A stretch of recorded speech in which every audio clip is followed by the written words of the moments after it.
Hello, I'm Duncan Stewart again. This is Meditation Practical Guide Part 2. If you haven't seen my other YouTube video on meditation, I suggest you please watch that first, because what I'm about to say enhances that with some ideas and thoughts that I forgot to mention in that video. Reminding you this is a practical guide to meditation. It's also, for me, a practical way to make myself receptive to hear ideas from God. That's something you may or may not want to do. I said in my guide initially that it was important to close your eyes.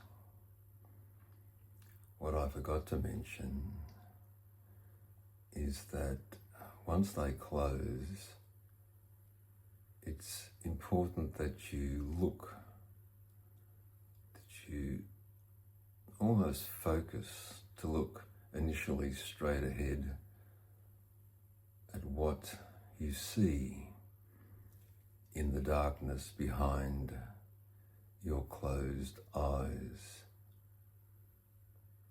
There will almost certainly be a wide range of shapes. Don't focus on any one of them, just know they're there.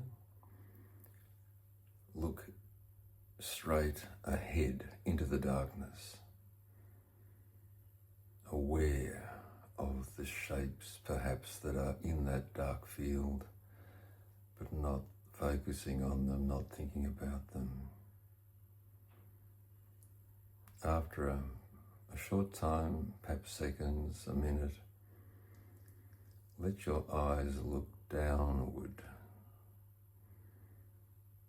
They tend to be more comfortable, I find, looking slightly down.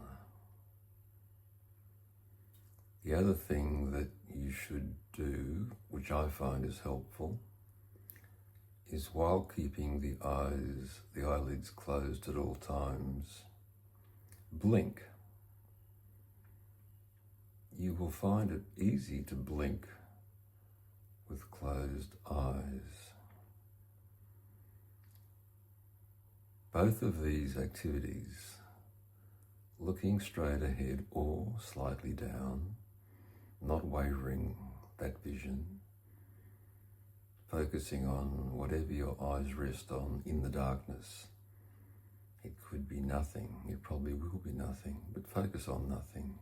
That's why we're here, to meditate, to be focusing on nothing. And then let your eyes blink as they wish to. It might be helpful to initially do that yourself, to manually do it, but thereafter let the eyes blink automatically as they wish to. Both of these activities, looking straight ahead and blinking eyes, serve a useful purpose in meditation in providing another focus for your mind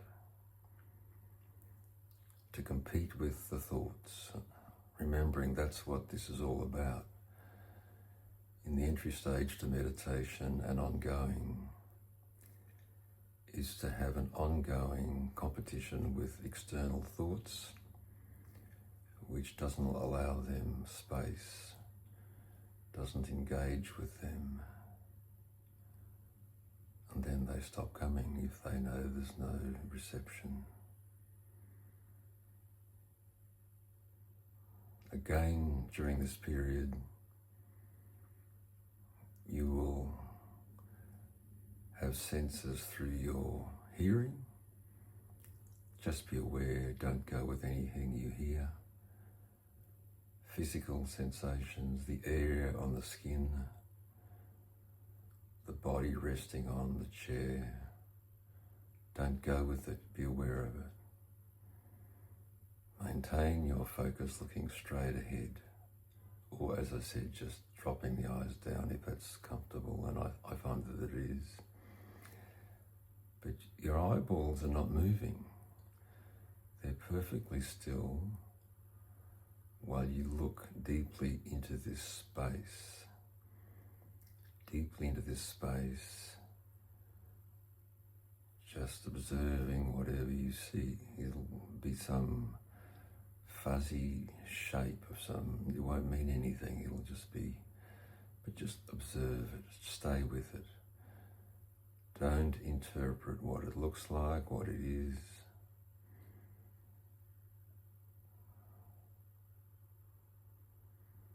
My contention and my experience is that this is the start of learning how to look into the universe.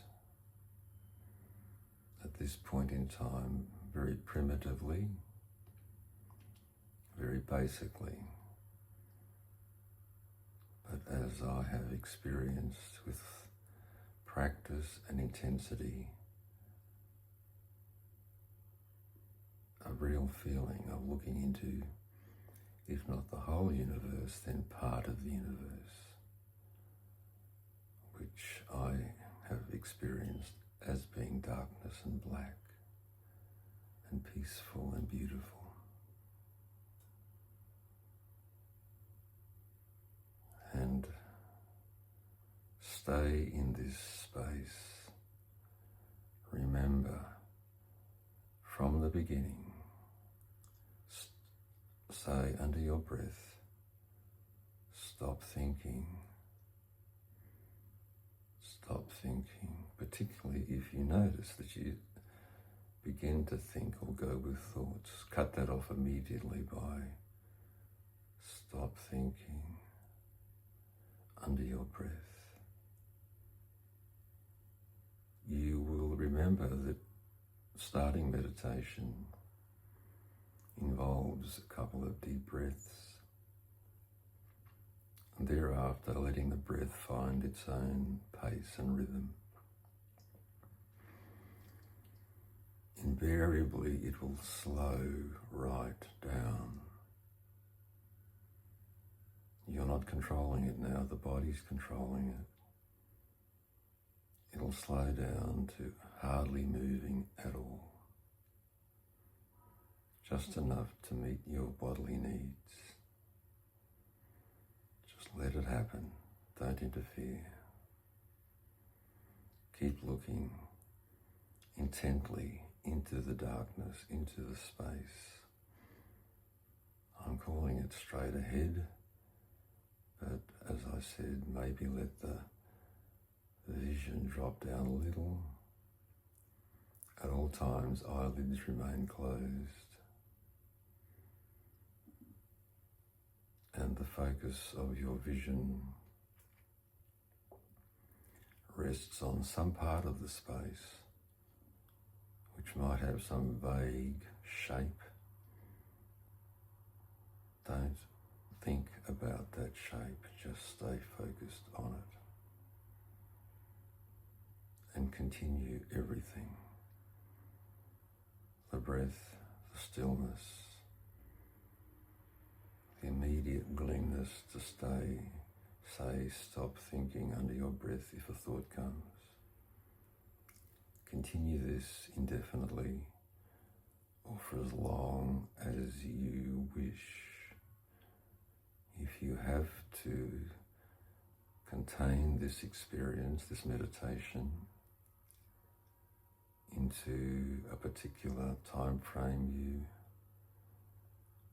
should set an alarm before you commence. That avoids having to come out of it and see what the time is. If you have no such practical time limit, then let it continue. It'll eventually come to a time where you want to come out of it. In my case, don't want to come out of it. As we do meditation, we are completely stilling our mind.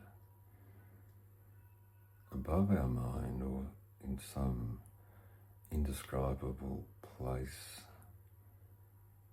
is a thing called the observer, our personal observer. Don't try to think what that looks like or is. It's just something that observes us. So that while we are meditating, we remain conscious. We are not asleep. We are just putting our mind to total rest and peace. But our observer remains active and observing of us only. And that's the indication that we are still conscious, not asleep. When we are asleep, the observer is also asleep, is inactive. These are well-known philosophical thoughts from the depths of ancient India. I'm passing on to you. In the interest of time, your time,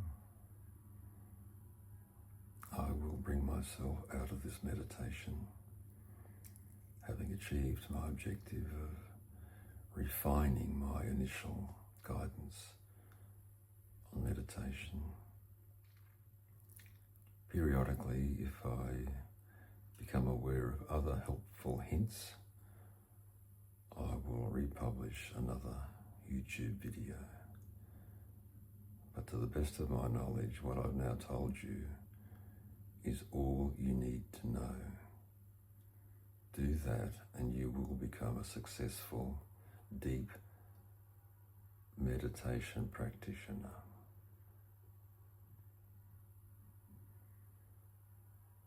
In my experience, repeating myself, once I bring myself out of this state, it has been my experience that the thoughts that then come to my head, I believe, come from God.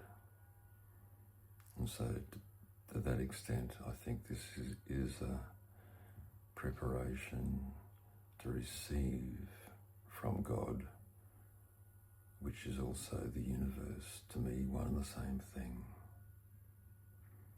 That's my experience, which is offered to you to take it or leave it. You can use this as a relaxation technique and no more, or as I do, you can use it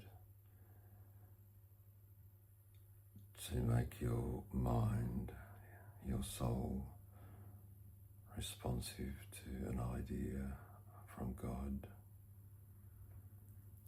As you get better at doing this, as I do, I'm able to initiate this anywhere, almost instantly, in a very brief way, to totally ground myself, to connect with the universe and settle me from some very busy activity which may or may not be giving me stress.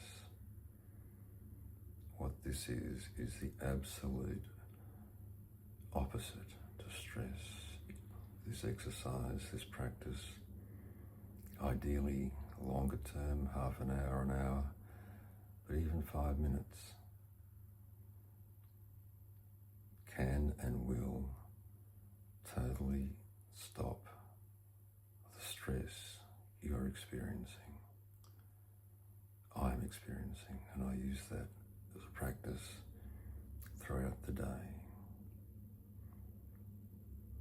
Final point before I come out of this is, it is a practice. The more you do it, the better you'll get. Daily, ideally a couple of times a day for an hour or so. If you can't do that, for as long as you can fit into your good daily routine. The more you do it, the better you'll get. With the big breath I'm coming out of it, I wish you luck and love. Continue, please. Goodbye for now.